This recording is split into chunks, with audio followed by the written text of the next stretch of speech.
Thank you to our witnesses for being here today.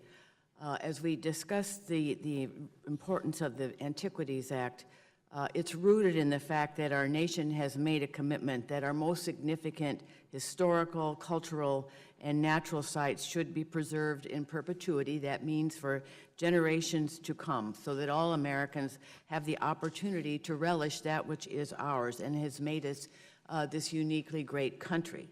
Since Theodore Roosevelt's designation of the first national monument, presidents from both parties have used the Antiquities Act to protect some of America's best known and loved landscapes, as well as cultural sites. Many national monuments created through the Antiquities Act have since become some of our greatest national parks, so they're just a step along the way. Not only do national monuments protect our nation's most treasured public lands, but they also directly benefit rural economies.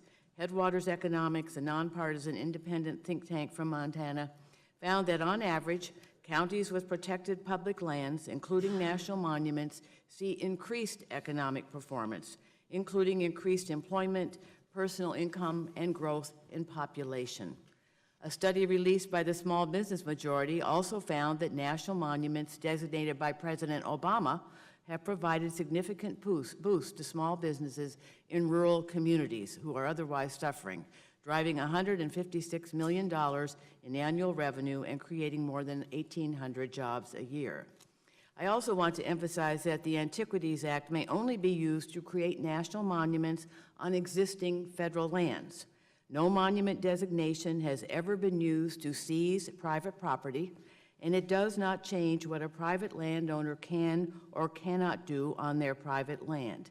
This is not a land grab.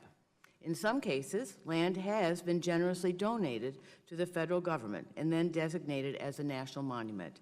And we are fortunate to have you, Lucas St. Clair, here with us today, whose family has made a once-in-a-generation gift to the American people and will continue to support the monument with a $40 million endowment. A very generous act indeed. So, Mr. St. Clair, I want to go back to the discussion of the public outreach process leading up to President Obama's designation last summer, and your outreach in crafting the private land donation that would be made to the federal government. You mentioned in your testimony that your focus from the start was to engage the local community in building support for the Katahdin Wood and Waters National Monument. So can you reiterate how you engaged with the public, and as you did, give some examples of the specific problems that were identified as a result of that outreach, and how, as a result of that, you were able to resolve differences in the public. So, for example, you've talked about the reduction in acreage. You've talked about allowing snowmobiling and hunting, initially not something that was top of mind. So how, in the course of that public outreach, you were able to hear what people had to say and then come to some accommodation? Sure. In the winter of 2012, we began by having listening sessions in the Katahdin region. We had 4 focus groups and 80 in-depth interviews with stakeholders throughout the northern Penobscot County. We learned that size was important. It couldn't be too big. It couldn't infringe on the forest products industry. Hunting and fishing and snowmobiling were vital to the region and the outdoor economy in the region. So we knew all those things were very important.